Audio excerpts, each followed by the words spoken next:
Now back in 2024, I bought my first PRS SE, and it was this DGT.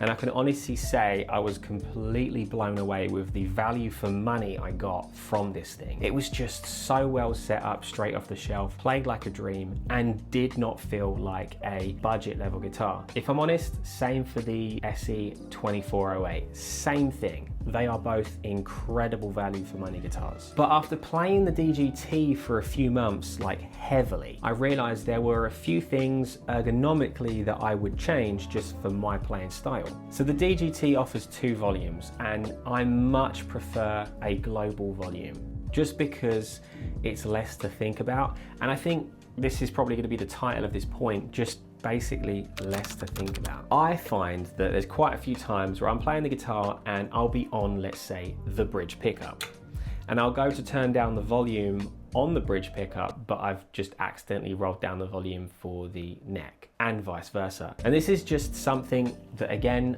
I'm probably being slightly thick, but it just is something I've never fully got on board with. I think it doesn't help as well the fact that these guitars off the shelf, the DGT, the pots are wired back to front. You would assume that the top volume is actually the volume for the neck, and the bottom volume is the volume for the bridge. But that's not the case. I guess this is possibly just the way Dave Grissom liked it, but it's essentially that bottom volume is the volume for the bridge. The bottom volume is the volume for the neck. See, I'm getting confused now. And the top volume is the volume for the bridge. Now, this is really handy when I'm on the bridge, but when I'm on the neck, it's something that I keep forgetting. I have to really think about it. Where am I?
Now, one of the other reasons why I ended up going and getting the 2408 was actually due to the coil splitting. So the PRS SE DGT, the coil splitting, unbelievable. It sounds unreal. I'm a huge fan of the sound and the tone that that guitar delivers. And I noticed from some videos online that the 2408, the split coil on that was also great. The name, by the way, just side note, comes from 24 frets and 8 different pickup configurations, because you can have them split individually, which is something different from the DGT. The DGT is a global coil split because you lift up the tone pot, and this has 2 individual splits. So you can individually split the bridge and individually split the neck. So I find that I'm pretty much 95% of the time, probably near 100% of the time, on a humbucker in the bridge, and I've split the neck. And this is just something that I like because I quite enjoy that sort of HS pickup configuration. Now, I'm not saying that this sounds like a Strat when it's in a split on the neck. If you want the Strat time, get a Strat. It just sounds good.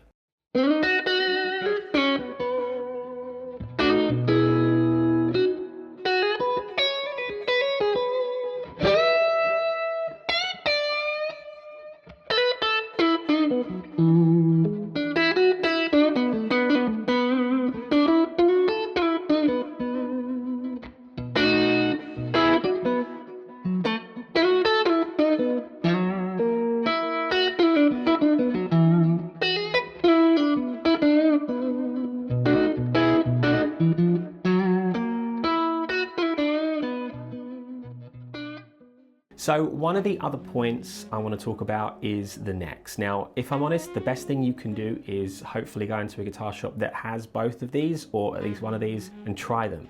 They're really good guitars, but it's hard to get across how a neck feels when it's very subjective, but also it's a YouTube video. So essentially, the DGT has a fatter neck. It's not like a baseball bat. I feel like I've heard some people say it's like a baseball bat, but again, I feel like I've got relatively big hands.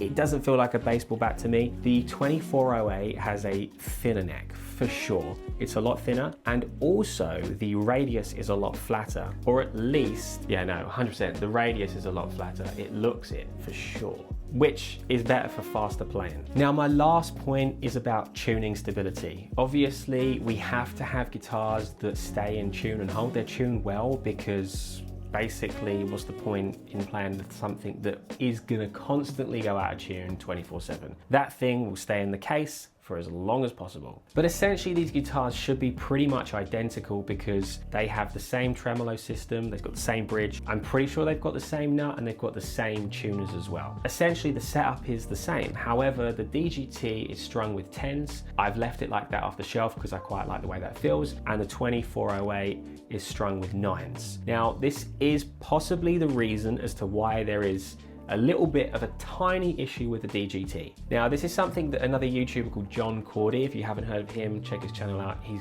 got some great videos, and you probably find that you have watched one of his videos in the past. He pretty much demos nearly every bit of gear out there. But he pointed out in his video, when he's tuning the DGT, if he tunes from string 1 all the way through to string 6, it can slightly go out of tune by the time you've tuned all the strings. Now, this is something that I find too. If I tune from string 1 all the way through to string 6, then by the time I've got through to string 6, I play a chord, and string 2 or 3, the B or the G, might be slightly out. So something he said in his video, which is something that I do as well when it does work, tune outside in. So essentially, you're tuning string 1, then string 6. You tune string 2, then 5, then you tune string 3 and 4. Essentially, what you're trying to do is balance out the bridge while you're tuning, and this actually does work. Now, the only reason I really have as to why there is a difference in the DGT and the 2408 in regards to tuning stability is pretty much just because the 2408 has 9s. I reckon there's an element of that harsher tension across the bridge that it just doesn't fully love, so it sort of seems to go out of tune a little bit when you're tuning. Because like I say, this isn't something that happens that often on the 2408. But in general, once these guitars are in tune, I can play them for ages with heavy bending and not have to retune every 10 minutes. They hold their tune pretty well. Now, I can't honestly say which one of these guitars is better, because they are both fantastic value for money. They're both priced within the same bracket. I think that, like what I've done, if you can, get both, because both guitars cover such a wide angle, but the areas that they don't, the other one does, if that makes sense. So I hope you gained a little bit of value from this video. If you did, it would mean a lot if you could go down there and wally that like button and hit subscribe, as it really does help boost this channel out to some new people. But I'll catch you guys in the next one. Cheers.